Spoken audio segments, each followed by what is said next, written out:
राज्यातले शेतकरी कर्जमाफीपासून वंचितच राहण्याची शक्यता आहे। कर्जमाफीबाबत उपमुख्यमंत्री अजित पवारांनी हात झटकल्याचं कळतंय।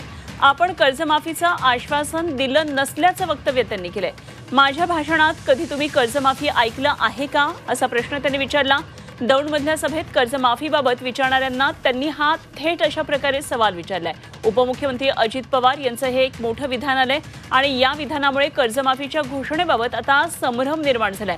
उपमुख्यमंत्री अजित पवार यांनी पुणे जिल्ह्यातल्या दौंड इथे एका जाहीर कार्यक्रमात आपण आपल्या भाषणामध्ये कधीच कर्जमाफीबद्दल बोललो नसल्याचं म्हटलंय। माझ्या भाषणामध्ये कधी तुम्ही कर्जमाफी हा शब्द ऐकलाय का असं विधान अजित पवार यांनी केलं आणि त्यांच्या या विधानामुळे आता शेतकऱ्यांना कर्जमाफी मिळणार की नाही असा प्रश्न निर्माण झालाय।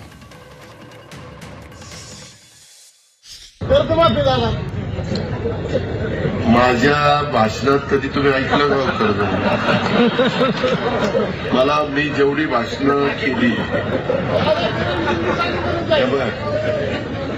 तुला एक माहिती का, अंथरून बघून हातपाय पसरायचे असतात। राज्याचा गाडा आपल्याकडे, आपण दोघं नंतर बसू चल। तुला मी माझी परिस्थिती सांगतो, मग तू मला तुझा सल्ला दे आणि मग त्याच्यातनं काही जमत असेल तर करू, आपण करायला कमी नाही पडणार।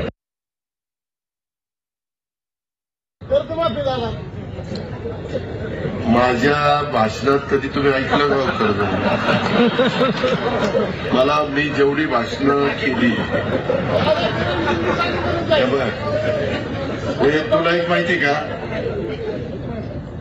अंथरून बघून हातपाय पसरायचे असतात। राज्याचा गाडा आपल्याकडे, आपण दोघं नंतर बसू चल।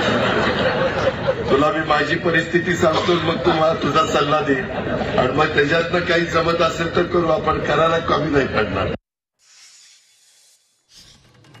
तुला मी माझी परिस्थिती सांगतो आणि त्यानंतर तू सल्ला दे अशा प्रकारे एक अनौपचारिक संवाद त्यांनी साधलाय। मात्र यामधून उपमुख्यमंत्री अजित पवार यांनी एकंदरीतच काय नेमकी राज्याची आर्थिक परिस्थिती आहे याबाबतही संकेत दिल्याचं एकंदरीतच लक्षात येते।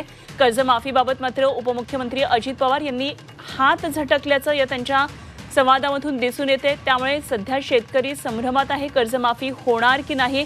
लाडक्या बहिणींचा अजित पवार विचार करतात, लाडक्या बहीण योजनेचा विचार करतात, मात्र शेतकऱ्यांच्या कर्जमाफीबाबत मी माझ्या भाषणामध्ये कधी उल्लेख केलेला आहे का असा प्रश्न त्यांनी तिथल्या उपस्थितांना विचारला। त्यामुळे अर्थातच आता यावर काय नेमक्या राजकीय वर्तुळातून प्रतिक्रिया येतात हेही बघणं तितकंच महत्त्वाचं ठरणार आहे। सध्या राज्याचे अर्थमंत्री आहेत अजित पवार आणि येणारं बजेट जे राज्याचं असणार आहे त्यामध्ये शेतकऱ्यांसाठी काय तरतुदी असतील याकडे शेतकरी राज्याचं लक्ष लागलेलं असताना त्यामध्ये काही कर्जमाफी होईल का याकडे लक्ष लागलेलं असताना उपमुख्यमंत्र्यांनी हे वक्तव्य केलंय। दरम्यान अजित पवारांच्या या विधानावर संजय राऊत यांनी प्रतिक्रिया दिली आहे, पाहूया। त्यांच्या भाषणात केला नसला तरी भारतीय जनता पक्षाच्या जाहीरनाम्यात त्याचा उल्लेख आहे।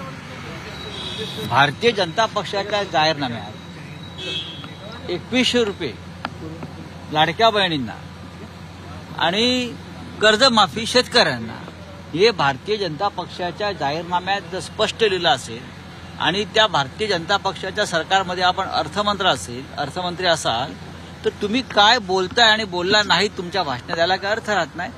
जाहीरनाम्यातलं प्रत्येक वचन तुम्हाला पूर्ण करावं लागेल, शेतकऱ्यांची कर्जमाफी करावी लागेल, लाडक्या बहिणींना 2100 रुपये द्यावे लागेल।